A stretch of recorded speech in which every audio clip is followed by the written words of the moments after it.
memahami bahwa Yesus adalah Theos sendiri.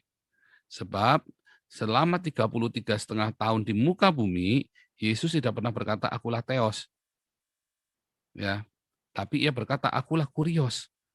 Dan syarat untuk diselamatkan bukan mengakui akulah Theos, tetapi mengakui akulah Kurios. Mengakui Yesus adalah Kurios, Roma 10 ayat 9. Jadi apakah saksi Yehova tidak diselamatkan? Diselamatkan dong.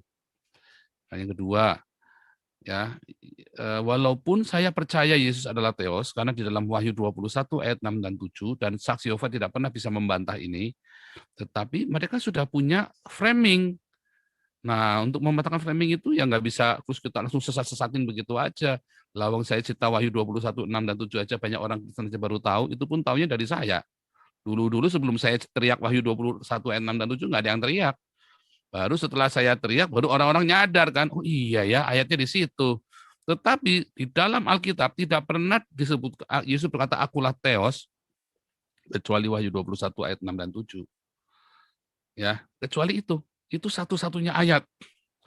Dan itu membutuhkan, di situ tidak kata Yesus berkata, enggak berkata gitu, akulah Alfa Omega. Dan kita tahu Alfa Omega itu adalah Yesus di dalam Wahyu 1 ayat 17 dan 18. Nah, pertanyaannya sesatnya di mana saksi Yehova? Kan begitu. Nah, itu yang kemudian menjadi teka-teki bagi banyak orang, ya. Dan saya kurang kurang pas ketika orang berkata, ya beberapa pendeta seperti Gilbert berkata saksi Yehova sesat dengan lantang lagi. Nah, pertanyaannya, orang-orang yang mengatakan saksi Yehova ini sesat, beranikah ia berkata Muhammad sesat? Saksi Yehova percaya Yesus itu disalib, mati dan bangkit untuk menebus manusia agar hidup kekal. Memang saksi Yehova tidak percaya neraka. Sama dengan gereja Advent. Orang Advent juga nggak percaya ada neraka. Saksi Yehova juga tidak percaya ada neraka. Nah, lalu sesatnya saksi Yehova di mana? Saksi Yehova hidup kudus. Dia tidak dia tidak mengizinkan seks sebelum menikah. Saksi Yehova menolak homoseksualitas. Lalu sesatnya di mana? Nah, pertanyaan kan itu. Dia hanya berbeda pengajaran dan pemahaman dengan saya. Jadi kalau saya ketemu saksi Yehova, saya suruh dia berdoa. Dia berdoa, Bapa di sorga, terus terusnya isinya, terus endingnya dia bilang apa? Di dalam nama anakmu Yesus Kristus. Loh, cara doanya sama dengan saya. Nah, begitu kan. Dan kedua, kita gereja tidak pernah berkata Allah Yesus. Allah Yesus di surga, nggak pernah. Kita selalu berkata Tuhan Yesus, Lord Jesus, Herr Yesus. Tidak pernah God Yesus. Ngapa ada maksudnya? Tetapi apakah Yesus bukan Allah? Oh, Yesus adalah Allah. Saya sangat percaya dan ditulis jelas dalam Wahyu 21 ayat 6 dan 7. Hanya banyak orang tidak menyadarinya. Karena memang baru dibukakan belakangan ini. Sebelum saya teriak, mana ada orang tahu, ya kan? Sebelum saya teriak, Anda juga tahunya dari orang-orang, dan orang itu pasti tahunya dari saya. Karena saya pertama kali teriak tahun 2015, sorry. Baru tuh orang mulai tuh nyadar Wahyu 21 ayat 6 dan 7. Dan itu saya tulis dalam buku saya, Menggugat Alkitab, dan saya berkali-kali ajarkan gitu ya, dan ya tentu saja sudah kemana-mana. Tapi kelewatan sekali kalau orang masih nggak ngerti Wahyu 21, 6 dan 7 ini. Tetapi kalau saksi Yehova itu menolak, karena dia sudah di framing. Beberapa terjemahannya itu dirubah sesuai dengan dogmanya.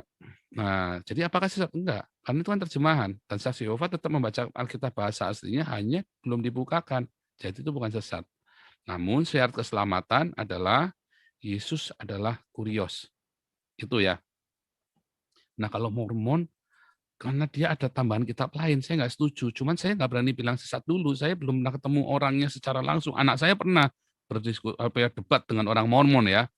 Tetapi waktu saya mau temuin, terus orangnya udah nggak ada lagi. Terus saya bilang, ketemu papa aja, saya bilang begitu kan, teman anak saya. Nah, nggak ketemu lagi, sayang ya. Saya pengen sekali ketemu orang Mormon loh ya. Ada gereja apa di akhir zaman, orang kudus di akhir zaman. Nah, saya di Indonesia ada, tapi saya belum pernah ketemu lagi. Nah, itu tadi ya. Jadi jangan mudah mengatakan sesat. Nah, batasan sesat atau tidak apa gimana? Ketika Yesusnya tidak mati disalib dan bangkit, itulah sesat. Ajaran sesat di situ. Ketika Yesusnya tidak mati disalib dan bangkit. Ketika yang diajarkan bukan untuk mengasihi, mengampuni, memberkati, berdiakonia dan bermarturia. itulah sesat. Ketika ia berkata di surga ada seks, itu sesat. Sesat. Dan Yesus jelas-jelas berkata, kamu sesat. Di surga itu nggak ada kawin-mengawinkan. Nah, jelas banget. Jadi kalau saya berkata Muhammad sesat, saya nggak salah. Saya berdasarkan apa kata Alkitab. Di Alkitab berkata, orang yang ngomong di surga ada kawin-mengawinkan, itu sesat. Dan Muhammad sesat. Dan Gilbert tidak berani bilang Muhammad sesat. Dan pendeta-pendeta yang ngatain saksi Yehova sesat, tidak berani ngatain Muhammad sesat. Nah, jadi kan ada standar janda di situ. Begitu, begitu Pak Wilson. Oke, terima kasih ya Pak. Iya, jadi saya tetap nggak berani ya ngomongin saksi Yehova sesat karena alasan itu tadi ya, alasan Pak Mormon. Kalau saksi Yehova jelas menurut saya tidak sesat. Tetapi saya tidak setuju dengan pengajarannya saksi Yehova, apalagi dia tidak percaya ada neraka, ya tidak percaya bahwa neraka itu ada. Oh ada. Juga ada beberapa pengajaran yang saya tidak setuju, tapi itu bukan sesat. Sama seperti halnya saya nggak setuju dengan beberapa ajarannya Reform. Apakah Reform sesat? Enggak. Sama orang Reform juga, Stephen Tong itu malah maki-maki orang yang karismatik yang berbahasa roh. Jadi itu hanya tafsir kalau menurut saya. Tetapi apa sih yang inti? Yesus Kristus adalah Tuhan dan Juru Selamat. Ia mati dan bangkit. Ia mati disalib dan dibangkitkan untuk menebus manusia. Oh itu penting itu. Wah itu nggak boleh goyang sama sekali. Begitu goyang selesai. Ya, dan itu yang orang Islam mau framing ke kita. Zakar naik segala macam. Ya kan? Itu yang mau di framing. Dan itulah yang namanya sesat.